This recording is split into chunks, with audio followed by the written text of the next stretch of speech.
Bonsoir les amis, comment allez-vous ce soir?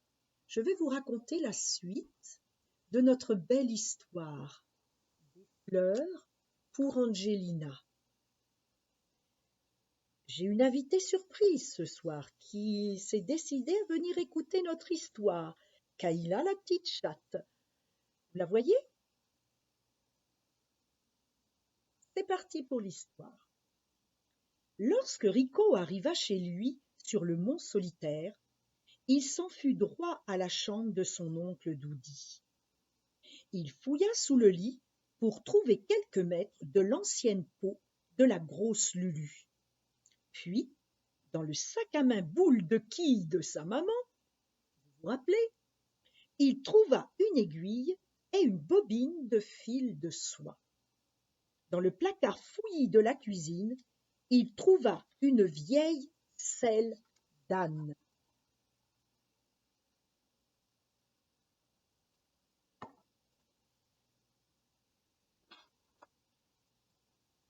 Rico s'assit et fit le vide dans son esprit. Il pensa très attentivement aux pieds d'Angelina. Il imagina leur forme et leur taille, imagina aussi l'espace entre le sol et son pied droit. Puis il se mit à découper, à coudre et à coller.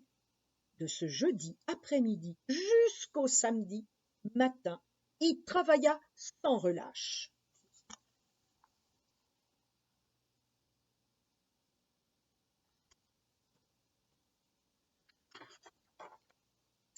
Quand enfin il eut terminé, il posa sur la table les deux plus jolis escarpins en peau de serpent qu'on ait vus de ce côté du mont Solitaire. La semelle de l'escarpin droit était de 2 centimètres plus épaisse que la gauche. Ainsi, Angelina pourrait se tenir bien droite. Rico ferma les yeux pour mieux l'imaginer en train de danser. Il laissa cette pensée tourner longtemps dans sa tête, et il en éprouva un plaisir immense et très doux. Et avant même que la pleine lune soit levée, une gerbe de roses avait poussé sur sa tête.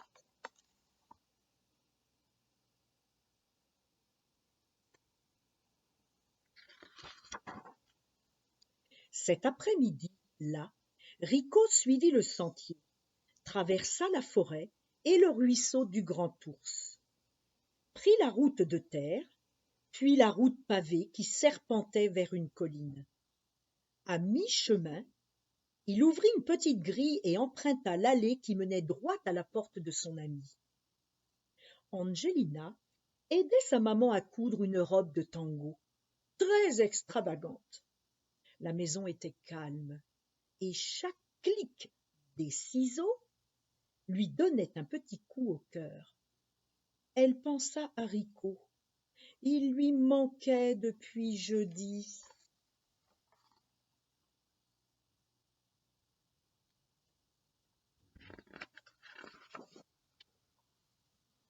Tu seras mon partenaire?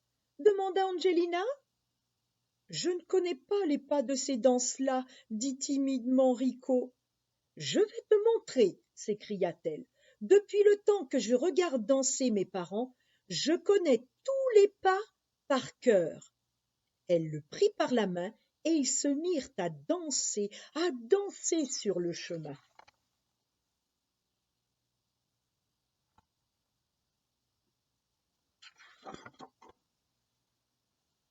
Et ils dansèrent, dansèrent, dansèrent.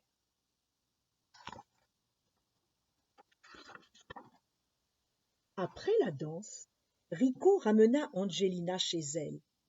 Ils s'arrêtèrent en route et s'assirent sous un vieux cotonnier. Angelina parla de sa famille et Rico de la sienne. Puis, le cœur battant à tout rompre, il révéla son secret. Les nuits de pleine lune, il se couvrait de fleurs. Angelina sourit, radieuse.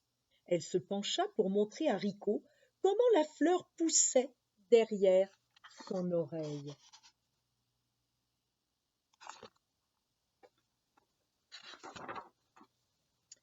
Dès cet instant, Angelina Muse et Rico Lamalou devinrent les meilleurs amis du monde.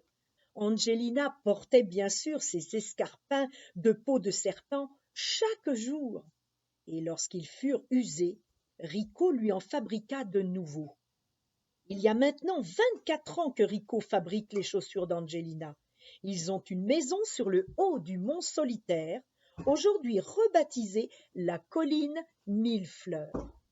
Ils vivent de jardinage et c'est une vraie entreprise familiale car chacun de leurs 7 enfants est né avec le pouce vert. C'est la fin de l'histoire. J'espère que vous l'avez aimé. Je vous souhaite une bonne soirée et à demain les amis.